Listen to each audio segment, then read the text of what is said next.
नाज़रीन, मौजूदा मंजरनामा पाकिस्तान सऊदी अरब का रिलेशन और उस पर होने वाली गुफ्तगू, जिस पे यूरोप से उठने वाली आवाज़ें, फिर हमसाया ममालिक से उठने वाली आवाज़ें, फिर मुल्क के अंदर से उठने वाली आवाज़ें, इन तमाम आवाज़ों का इहाता करेंगे। किस हद तक मस्बत हैं, किस हद तक मनफी हैं, या किस हद तक तशवीशनाक हैं, या किस हद तक आगे बढ़ने की तगदो है, इसी बारे में बात करेंगे। जमीयत उलमा इस्लाम फे के सीनियर रहनुमा सेनेटर कामरान मुर्तज़ा साहब ने हमें ज्वाइन किया है। कामरान साहब, बहुत शुक्रिया आपके वक्त का। कामरान मुर्तज़ा साहब, अगर देखा जाए इस पूरे मंजरनामे में, सबसे पहले तो आपका इसके ऊपर क्या मौक़िफ़ है कि पाकिस्तान का ये जो होने वाला डिफेंस पैक्ट है सऊदी अरब के साथ, ये पाकिस्तान को किस समत को लेके जाएगा, पाकिस्तान के दिफा को किस हद तक मजबूत करेगा और मुआशी मंजरनामे में क्या बेहतरी आएगी? कल क्या होगा इसके बारे में तो कहना मुश्किल है, उसके फायदे और नुकसान, मगर ये एक इस्लामी मुल्क और स्पेशली वो इस्लामी मुल्क जो हर अच्छे और बुरे वक्त में हमारे काम आता रहा है और जो हरमैन शरीफ के हवाले से हमारे लिए मोहतरम और मुतबर्रक और मुकद्दस है, उसके साथ किसी किस्म का भी कोई एग्रीमेंट हो, हम उसको जो है उसको अप्रिशिएट करते हैं। बतौर जमात जो है, मौलाना का कल स्टेटमेंट भी शायद परसों भी आ गया था, तो मौलाना ने भी इसको जो है वो अच्छे अल्फाज में इसको याद किया। हमारी अपनी पॉलिसी यही है कि तमाम इस्लामी ममालिक के साथ हमारे जो है दिफाई माशी माहदे होने चाहिए, इर्रेस्पेक्टिव कि उसका क्या फायदा होता है, क्या नुकसान होता है। तो नुकसान की बात आप इस तरह से शायद की जा सकती है, या बाज़ लोग करें कि कल कोई लड़ाई हो जाती है, कोई जंग कोई, और उसके नतीजे में जो है ना पाकिस्तान की इन्वॉल्वमेंट, तो पाकिस्तान इस्लाम के नाम पे बना है, और अगर इस्लाम के नाम पे किसी इस्लामी मुल्क के ऊपर कोई हमला होता है तो वो फिर हमला जो है वो दिफा हमारा फर्ज बन जाता है। हम तो सऊदी अरब की बात करते हैं, हम फलस्तीन की बात भी करते हैं, हम गजा की बात भी करते हैं, हम जहाँ पे कोई मुसलमान होगा हम उसके लिए बात करते हैं कि वो दिफा हमारा फर्ज बन जाता है, तो हम उसको अच्छी नज़र से और अप्रिशिएट करते हैं। अच्छा कामरान साहब, अगर देखा जाए पाकिस्तान के अमेरिका के साथ ताल्लुकात और सऊदी अरब के अमेरिका के साथ ताल्लुकात, गो के अमेरिका के ताल्लुकात बहुत सारे ममालिक के साथ टैरिफ के मामले के ऊपर बहुत दिगरगूं सूरत हाल इख्तियार कर चुके हैं, बिलखुसूस भारत के साथ। आप समझते हैं कि इस मुआहदे का असर उस तरफ भी पड़ सकता है, या फिर ये एक बायलैटरल ट्रेड है, या डिफेंस पैक्ट दो तरफा है पाकिस्तान और सऊदी अरब का, और हर मुल्क अपने हिसाब से कर सकता है, और पाकिस्तान इस पोजीशन में है कि वो दोनों अतराफ में जो है मामलात सेटल कर लेगा? इस वक्त तो बज़ाहिर ये दो मुल्कों के दरमियान है और इसका अमेरिका के साथ कोई ताल्लुक नजर नहीं आ रहा। ये अलबत्ता कहा जा रहा है कि इसमें कुछ और मुल्क जो कि इस्लामी है वो शामिल होना चाह रहे हैं, या इस्लामी मुल्क शामिल हो जाएंगे। उसमें दो तीन मुल्कों का नाम लिया जा रहा है, और जो शायद आपके इल्म में भी होगा उन दो तीन मुल्कों का नाम। तो अगर तो बात इस्लाम की है, इस्लामी मुल्कों की है, उनके दिफा की है, किसी गैर मुस्लिम मुल्क के खिलाफ है, वो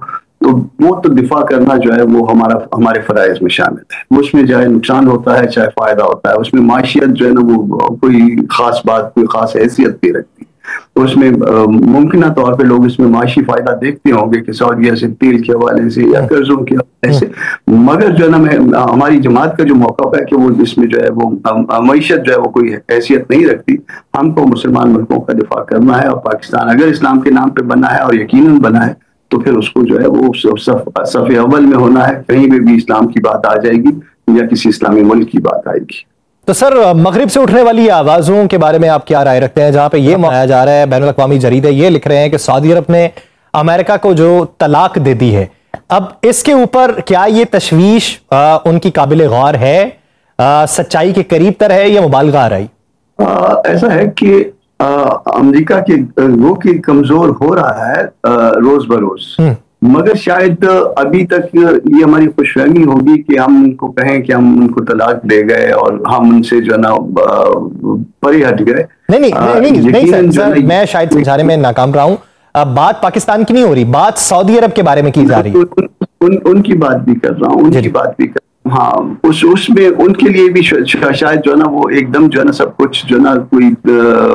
राब्ते मुनक़ता करना कोई रिमोट नहीं है कि वो उसका बटन दबाएंगे और वो बटन जो है वो ऑफ हो जाएगा, बल्कि ये बहुत लंबा प्रोसेस होगा। और अगर हम इस तरह से 10-20 सालों में अगली अपने पाँव पे खड़े हो जाए, मैं सऊदी की बात ही कर रहा हूँ, और दिफा जो है वो अपने उनका पाँव पे खड़ा हो जाए और वो इलाके में एक मजबूत फौजी किरदार अदा कर सके, तो ये बहुत अच्छी बात होगी। नबी ने भी अपनी जिंदगी में अपने वक्त के तमाम हथियार जो है उनके पास मौजूद होते थे। घर में अगर रात का खाना मौजूद होता था या नहीं होता था, मगर लड़ने के लिए हर चीज जो है, लड़ाई के लिए हर चीज उनके पास मौजूद हुआ करती थी। اور اس کے لیے تیاری بھی مکمل ہوا کرتی تھی. تو یہی جو ہے نا نبی کی سنت چونکہ ہے, ہم کو بھی اسی پہ عمل کرنا ہے. اچھا سر, جس طرح بات ہو رہی ہے کہ کچھ اور ممالک بھی اس میں انٹرسٹ لے رہے ہیں, فرض کر لیں کہ اگر ایران بھی کیونکہ متاثرہ تو ہے اسرائیل سے, اور اسرائیل کے منظرنامے کے اوپر ہی سعودی عرب کے ساتھ ہمارا یہ ڈیفنس پیکٹ ہوا, اگر وہ اس کے اندر شامل ہوتا ہے تو پھر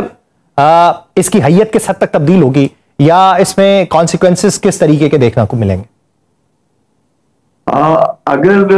وہ بھی اس میں شامل ہوتے ہیں, دیکھیے اسلام میں ایک بڑا نقصان جو ہے وہ ہمیں فروعی اختلافات نے دیا ہے, اور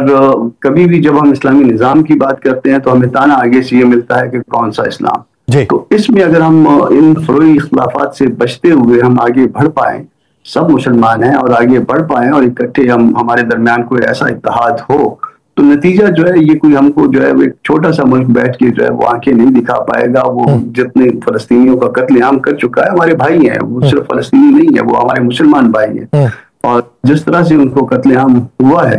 تو پھر یہ قتل عام جو ہے نا وہ شاید مسلمانوں کا رک جائے گا. اس میں فروعی اختلافات کو ختم کرنا ضروری ہے, اور اگر ایران اس میں آتا ہے, اسٹیبل کرتا ہے, تو جمعیت علماء اسلام اس کو بھی ویلکم کرے گی. اچھا سر, ان لوگوں کے لیے کیا آپ پیغام دینا چاہیں گے؟ سیاسی اختلافات ہوتے ہیں, نظریاتی اختلافات بھی ہوتے ہیں, لیکن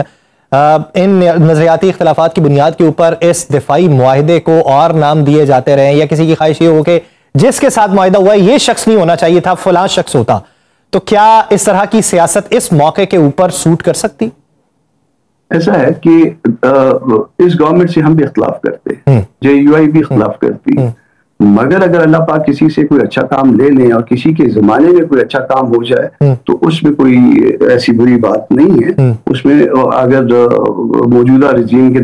زمانے میں, موجودہ اسٹیبلشمنٹ کے زمانے میں, موجودہ حکومت کے زمانے میں ایک اچھی بات ہوئی ہے تو اس کو اچھا کہنا چاہیے. ہمارے سیاسی اختلافات ایک طرف, اس سے قطع نظر ہو کے ہم کو پاکستان کے لیے, ہم کو اسلام کے لیے آگے بڑھنا ہے. پاکستان کے لیے اور اسلام کے لیے آگے بڑھنا ہے, وہ کام ہمارے ہاتھوں نہیں ہوا تو کسی اور کے ہونا بہتری کے لیے چاہیے. بہت شکریہ کامران مرتضیٰ صاحب.